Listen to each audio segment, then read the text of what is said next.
overwhelming thought I had at the time was, my goodness, this is really good, and I'm the only one that knows. Well, hi everybody. Here we are at the beautiful Red Rocks Amphitheater. Amazing place to do a show, which we are doing today. One of the best voices in rock and roll. I'd take a minute and tell you about a very magical day in my life. The actual writing began sometime in the summer of 1968. But we've got to back up a little bit to get the whole thing in context. In the summer of 67, I got off of active duty with my Army Reserve. I actually never knew that he was in the Army. Went back home or to the Army El Reserves. Cerrito in the Bay Area. Of course, 67 was the summer of love in that city. And I was feeling really full of energy, and I thought I need to get organized with my music. So I decided I need to get a notebook, start writing things down. Naturally. I went down to a Cool local guitar. Store. There's a story drugstore, behind that. Actually, bought this We'll get to cheap that in a little second. Vinyl binder, and didn't quite know what was going to go in it. I just figured songs were going to go in it. A few days went by, and I had an idea for a phrase, and the phrase was "Proud Mary." Believe it or not, that was the very first thing I wrote in my book all those years ago. So time passed, got up to 1968. I can't believe that. That is early on. absolutely bizarre. Creedence was getting Bizarre is pretty not the right serious. word. We recorded an album that came out on May 28th of 1968. Of course, that's my birthday. Oh, And I was happy already birthday, starting John. to write songs for what would be the second album and writing things in my little book. Then a magical thing happened. About June of 1968, I got my honorable discharge from the Army. And it was sitting on the steps to my apartment house, and I actually walked by it for a couple of days before I looked close to see who it was for. Anyway, I opened it up. Remember, this is the height of the Vietnam War. I was pretty happy about that, and then I could go on and do my music. That's so incredible. I was so overjoyed, I went out on the little lawn and did a cartwheel.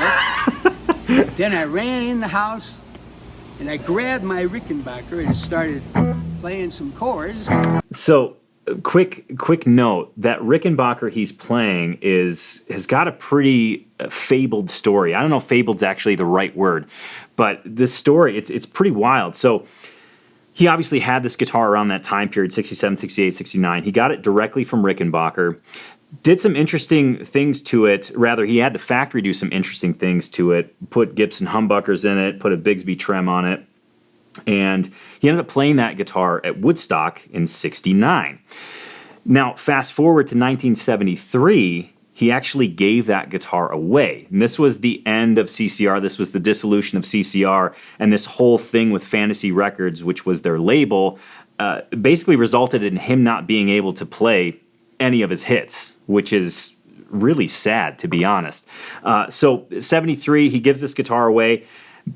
Fast forward to 2017, his wife purchases back the guitar for him. And he was then able to, again, play his songs. I think that the Fantasy Records thing ended in 2017 as well. So it was really cool timing that he got this guitar back and he could play those CCR songs on it again. Funny little addition to this story. He actually saw this guitar pop up at Norm's Rare Guitars, and Norm had the price tag of like 40 grand on it, and he passed on it. Years later, his wife Julie got it from Gary Dick at Gary's Classic Guitars. Didn't say how much she paid for it, but really interesting story behind that guitar. Makes me feel happy for him that he got reunited with the guitar just around the same time he was able to start playing these songs again. And I started working on a song almost immediately. I was so happy. Now, up to that point, I had sometimes been working on the Beethoven's riff, Beethoven's fifth thing that goes, right? My mom always liked Beethoven, so that stuck in my head. I had the timing wrong, by the way. The actual thing goes... but I thought it went. John Fogerty playing Beethoven cracks me up. And I kind of swapped that out a little bit, and I ended up with.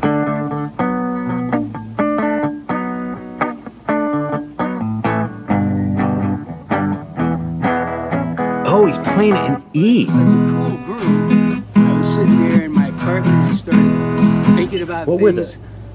The most obvious line was, "Left a good job in the city, working for the man every night and day." Of course, that was because I had just gotten out of That's the so army. cool. Oh my goodness! See what I mean about the context of hearing these stories, matching them with the song? It just starts to, everything starts to make a little bit more sense. I want to go back to that guitar part here in a little bit, but I want to finish out the story. I was overjoyed. Started putting thoughts together, and finally I was singing this cool little bit that just made me happy with rolling, rolling, rolling on the river. And I got really, really excited with the words I was doing. What is this thing going to be called? What's it about? And I open my book, and I see Proud Mary, and it occurs to me, my God, I'm writing about a riverboat, and the name of the boat is Proud Mary. I mean, who would have thunk, right? Do you write a song about a boat? But anyway, I always thought it was a real boat. It took me about an hour. Oh. It wasn't 100% done, but maybe after an hour it was 95% done. 1 hour? Standing there, or sitting there really, with a piece of paper in my hand. It was that yellow kind of paper with a pen. And I'd written this song, Proud Mary, and I knew it was the best song I'd ever written. In fact, it was so good, I knew that it was a classic. Indeed, it was. And the overwhelming thought I had at the time was, my goodness, this is really good. And I'm the only one that knows. Anyway, that was the wonderful day that I wrote Proud Mary. Right? Yeah. Okay, so from that Beethoven riff, apparently Proud Mary just blasted out of the guitar.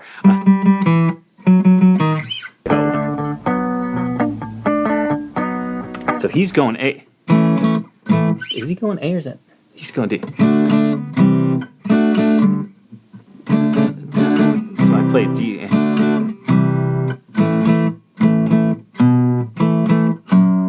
Let's see what else chords he's playing. This is weird because it changed. He's playing in a different key, so it's kind of throwing me for a loop a little bit.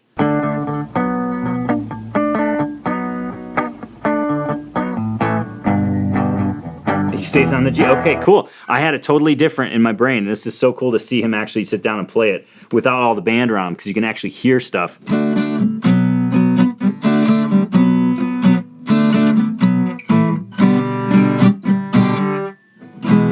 And then right to that E. What a cool way to learn the tune, but also learn about the tune, the story behind it.